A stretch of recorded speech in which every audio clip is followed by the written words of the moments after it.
Dan yang saya hormati Ibu Rektor Universitas Aisyah dan seluruh wakil rektor, para dekan, para guru besar, para anggota senat,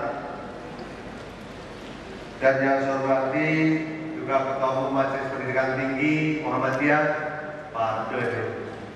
Ini yang sering ketemu terus biasanya dulu.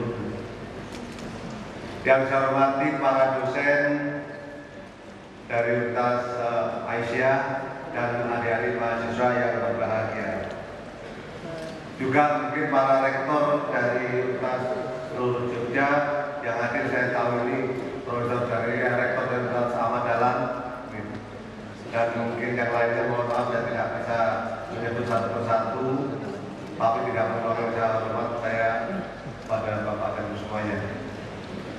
Pertama-tama kami panjatkan puji syukur alhamdulillahirabbil alamin, di mana pada pagi hari ini kita semua bisa mengikuti acara milad yang ke-26 untuk pendidikan tinggi kesehatan Aisyah, dan yang kedua, yang ke-1 untuk Universitas Aisyah ini.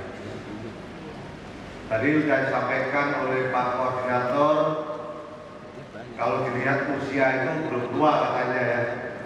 Ini ada suatu pepatah yang atau biasanya orang melakukan slogannya, kalau tua itu pasti, dewasa itu adalah pilihan. Tidak berarti yang harus menjadi baik menunggu tua dulu ya, seperti ini Universitas Aisyah yang baru 1 tahun sudah menjadi universitas yang baik. Jadi jangan menunggu tua dulu untuk menjadi dewasa. Kalau menjadi tua, kalau usah nunggu itu pasti akan jadi tua sendiri, ya, perjalanan waktu. Tapi masalah dewasa belum tentu akan menjadi dewasa atau menjadi pensiun. Kita lihat perkembangan yang saat ini yang perlu kita apresiasi, apa yang dilakukan oleh Aisyah dan universitas-universitas di bawah PP Muhammadiyah, Majelis Pendidikan Tinggi. Saya sangat mengapresiasi setinggi-tingginya atas capaian universitas yang menjadi universitas yang unggul, universitas yang mampu mendidik anak Indonesia yang lebih berkualitas. Tadi yang disampaikan oleh Bu Rektor ingin mendirikan prodi magister fisioterapi tadi. Saya rasa kalau sudah silakan secepat-cepatnya akan lebih baik. Saya selalu mengapresiasi pada perguruan tinggi yang mempunyai inisiatif atau berinovasi terhadap pengembangan sumber daya. Apalagi dulu saya berpikir program studi kesehatan yang sangat lemah sekali di dalam masalah pengembangan sumber daya manusianya, karena beralasan tidak ada S2-nya tahun 2015 pada saat itu. Saya perintahkan kepada Pak Dirjen, cari universitas sekolah tinggi yang di situ layak untuk menjadi atau membuka program magister untuk bidang kesehatan, dipersilahkan. Kebetulan yaitu di Aisyah pada saat itu, yaitu Pak Menterinya, saksinya, nggak usah urusan itu, penting kalayak jalankan. Alhamdulillah bisa jalan. Karena tanpa melalui afirmasi semacam tidak mungkin program ini akan berkembang cepat. Ini yang harus kita dorong. Dan kalau itu on the track, rule of thumb-nya diikuti dengan baik, ini akan menjadi lebih cepat atau menjadikan stimulus untuk kemajuan di bidang pendidikan tinggi ini. Karena apa yang terjadi di Indonesia pada saat ini itu yang cukup penting. Kita lihat data Indonesia saat ini. Kalau kita lihat data Indonesia yang saat ini kita sudah dalam ranking dunianya adalah dalam perkembangan ekonominya adalah nomor 16 di ranking dunia. Penduduknya menurut database dari Bank Dunia itu adalah 261 juta. Tapi kalau secara BPS di angka 257 juta. Dan kalau kita lihat dari angkatan kerja kita di 127, berarti kita akan menuju yang namanya dalam hal ini dalam kaitannya sustainability development goals, atau kita akan menuju pada bonus demografi. SDGs nanti ini adalah yang akan kita tangkap peluangnya. Jangan sampai bonus demografi nanti akan hilang tanpa ada bekas yang diperoleh oleh Indonesia. Kalau kita lihat dari pertumbuhan ekonomi, kita lihat dari GDP, kita di angka 923 miliar dolar, ya setara sekitar 13 triliun. Kalau kita melihat dari 13 triliun, sementara kalau pendapatan per kapita kita itu di angka 3.400. Sebenarnya ini data kita meningkat di angka 3.800 sebenarnya, sudah mulai meningkat ke sana. Nah, dari jumlah tersebut sebenarnya yang menjadi masalah adalah apa yang harus kita antisipasi dengan pertumbuhan itu. Mau tidak mau masalah pendidikan yang menjadi penting sekali. Nah, kalau kita lihat di dalam hal ini daya saing, ini Indonesia cukup berat, terus ya daya saing. Nah, kalau kita lihat di dalam daya saing, Indonesia itu kita perhatikan yang cukup berat. Walaupun ada peningkatan yang cukup baik, tahun 2015 data tahun 2014 kita itu di angka 37 dari 137 negara. Setelah kita memasuki pada tahun 2015, laporan di tahun 2016 turun dari 31 menjadi 41. Akhirnya sekarang memperbaiki yang dilakukan yaitu bagaimana supaya meningkatkan daya saing. Tahun 2017 data tahun 2016 kita meningkat lagi di angka 36, ya masuk di angka 36 daya saing. Nah, dari 37 naik 40 atau turun menjadi 41 naik menjadi 36. Faktor apa saja yang harus kita perhatikan? Nah, dari sebelumnya ini yang kita lihat sebenarnya ada 12 komponen yang harus kita perhatikan di dalam menilai global competitive index kita, yaitu yang menyebabkan, kalau kita lihat dari gambar itu yang menyebut ke tengah itu adalah pertanda itu adalah yang paling berat ekonomi kita. Yang pertama adalah masalah institusi, kelembagaan. Kita masalah kelembagaan, bagaimana melakukan reformasi lembaga ini harus kita perbaiki. Jangan sampai meningkatkan regulasi tapi menyebabkan sektor itu tidak bisa jalan dengan baik. Contoh di bidang pendidikan tinggi, yang selalu yang saya sampaikan adalah di mana kesulitan-kesulitan pada pengajuan ini kami perbaiki. Pengajuan guru besar, mohon izin, mungkin para dosen yang sudah lektor dan semuanya lektor kepala. Dulu itu kalau mengajukan guru besar susahnya minta ampun. Ini Pak Dirjen yang ngurusin sumber daya. Berapa tahun? 2 tahun Pak. 2 tahun sampai 3 tahun, sampai 6 tahun tidak pernah bisa naik. Apanya yang masalah? Ini Pak Menteri datanya itu dikirimkan melalui data yang ditumpuk dokumen itu. Akibatnya masuk di kementerian datanya yang hilang. Ini masalah ini. Nggak usah pakai ini, eranya udah era digital, masukkanlah di dalam online system. Pada saat itu saya minta kepada Pak Dirjen, bisa nggak ini diperbarui melalui sistem online? Bisa Pak Menteri. Berapa lama kira-kira? Pada saat itu menawar 6 bulan. Hitungan saya 2 minggu selesai. Hitungan saya. Apa yang susah itu? Data masuk, setelah masuk share pada reviewer, kasih waktu seminggu 1 bulan, memenuhi ini apa? Sudah exam atau finish.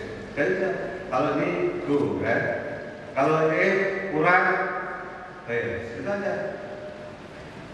Itu saya pada 2 minggu. Pak Dirjen, waduh, Pak Menteri kalau saya 2 minggu berat ini. Sudah berapa lama akhirnya? Saya sanggup di dalam 45 hari, 1 bulan setengah. Oke, dalam tahun ini. Dan target 2018, 2019 harus lebih pendek dari itu.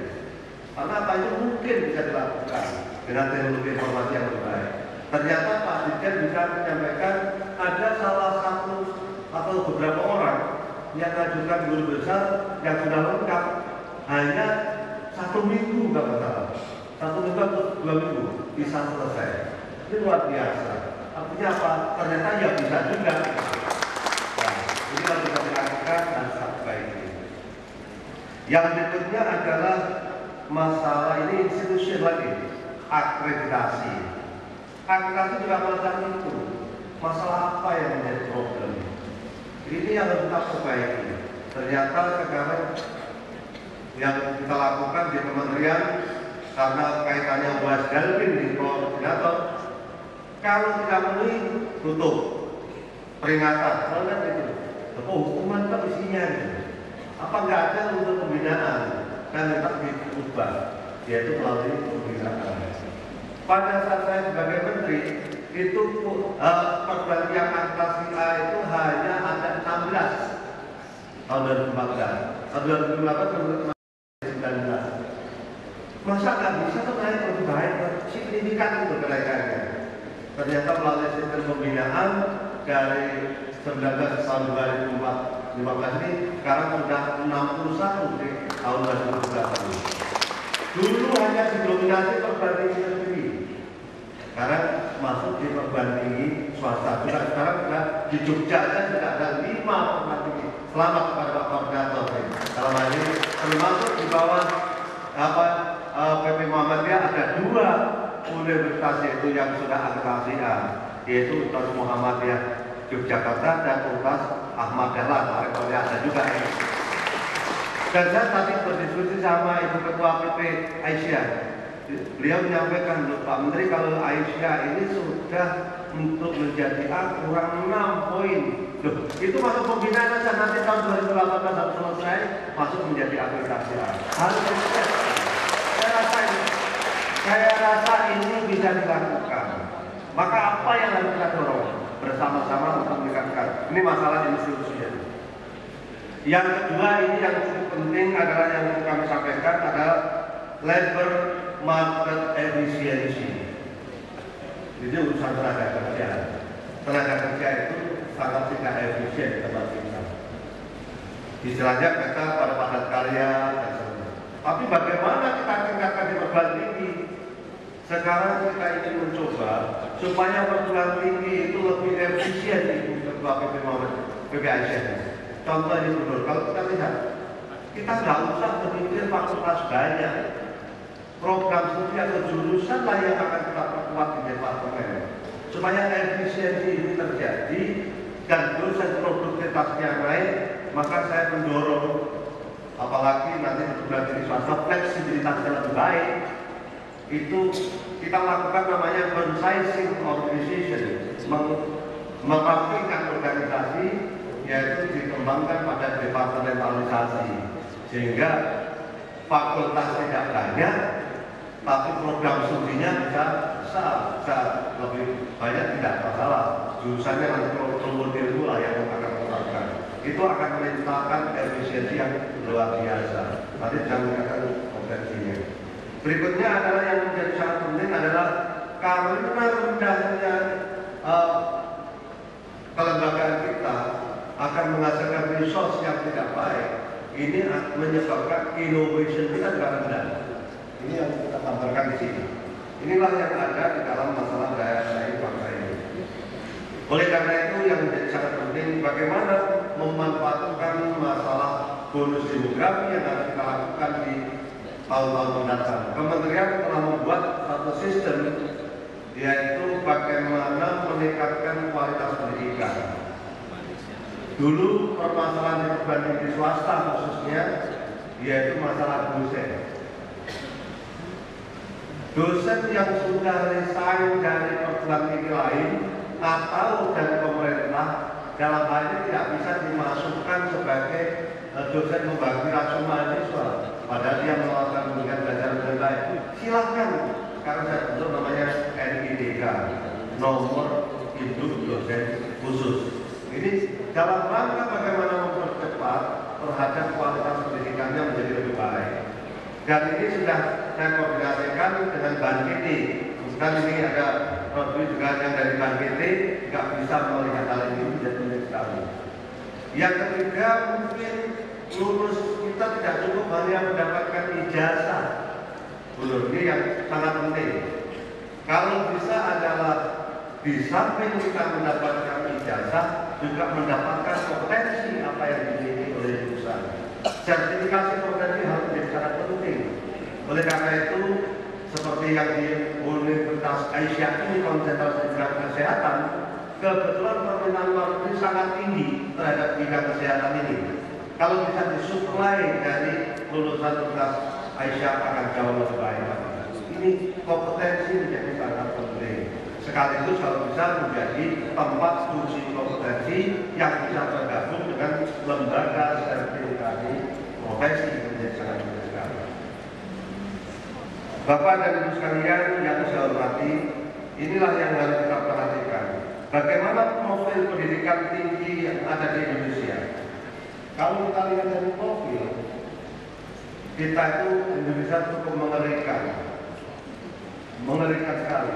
90% penduduk Indonesia angkatan kerjanya adalah di usia di angkatan lulusan SMA ke bawah. 90%. Kalau kita lihat dari SD ke bawah itu 42%. Kalau kita lihat 42%. Kalau kita lihat di SMP sekitar 22%. Tapi kalau kita lihat di SMK, SMA sekitar 26%. Jadi kita masih sangat kurang sekali yang untuk di bagian sarjana. Tapi dari sarjana jangan sampai mencetak tenaga kerja pengangguran baru. Ini harus sesuai kompetensi.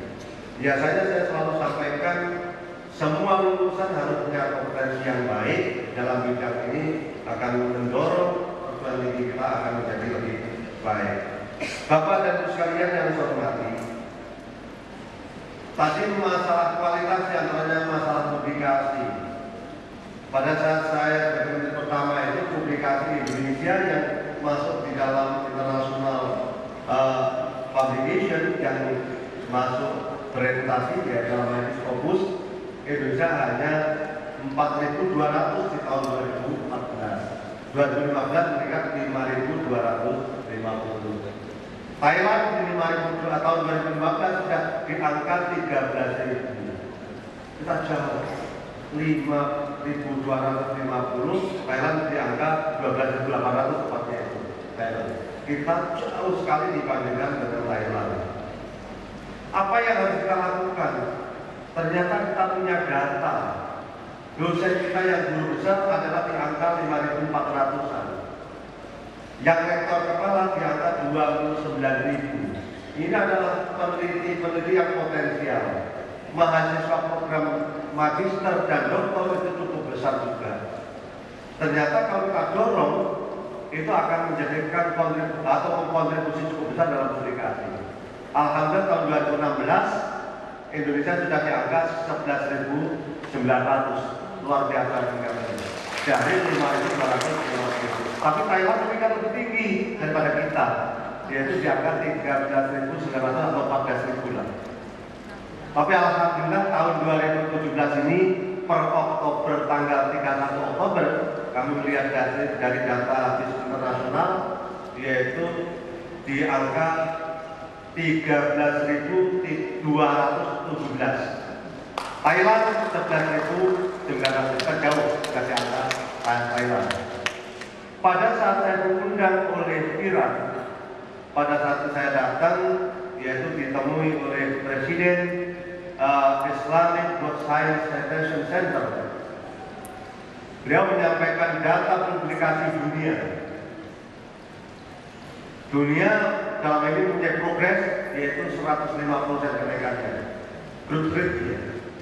Sementara di OIC, negara-negara Islam dunia itu di angka 600%. Ditunjukkan Indonesia ternyata di angka 1.670% Indonesia growth rate luar biasa.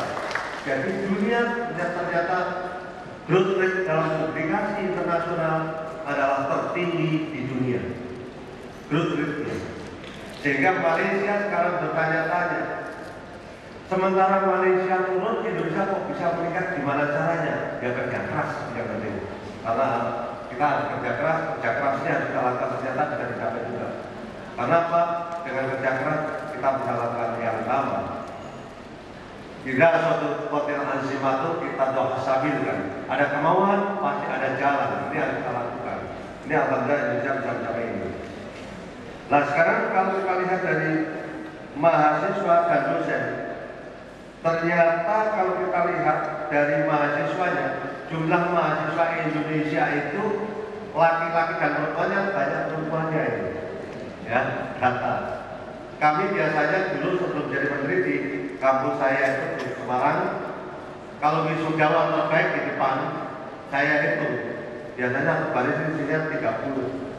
30 itu yang 5 laki-laki, yang 25 perempuan.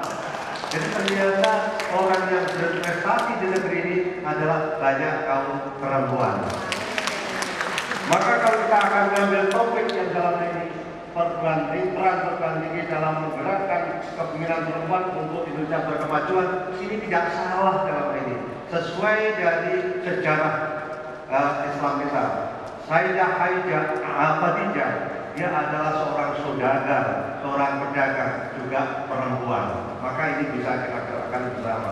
Karena ternyata perempuan yang mampu menggerakkan di dalam segala-galanya.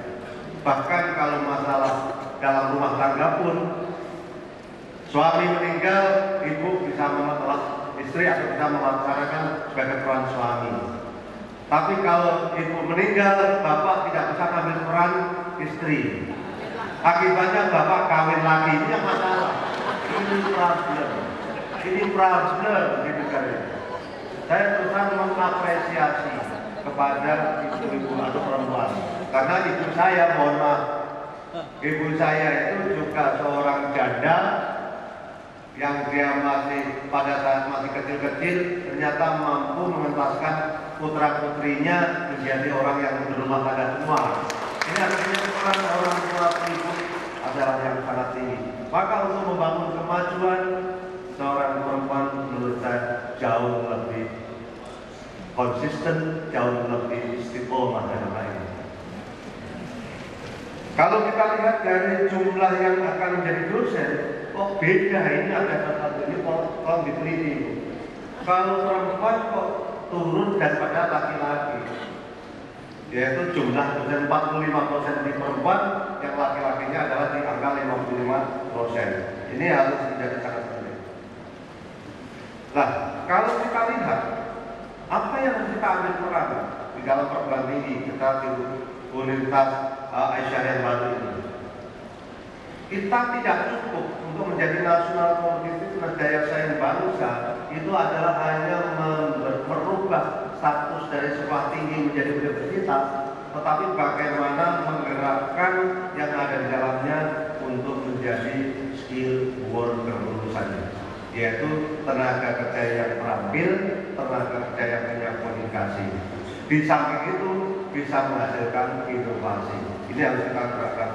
Mudah-mudahan Universitas Aisyah ini ke depan progresnya sangat jelas, tertata rapi, tersusun rapi untuk mencapai perguruan tinggi yang saya rasa untuk bisa menjadi world class university. Ini akan bisa dicapai. Insya Allah, saya punya keyakinan insya Allah bisa dicapai. Karena punya infrastruktur yang cukup baik dan sumber daya yang cukup mumpuni, dan semua bisa untuk menggerakkan dalam misi yang sama, yaitu untuk mencapai dalam kemajuan pendidikan tinggi di Indonesia. Nah, kalau hari ini saya mohon titip harus tidak cukup hanya masalah menghasilkan inovasi. Kalau bisa di bidang kesehatan bisa menghasilkan yaitu inovasi yang bisa menimbulkan dampak manfaat pada masyarakat, yaitu memberikan kesejahteraan pada masyarakat, tingkat kesehatan masyarakat lalu menjadi lebih baik. Maka riset-risetnya diharapkan bisa menghasilkan riset yang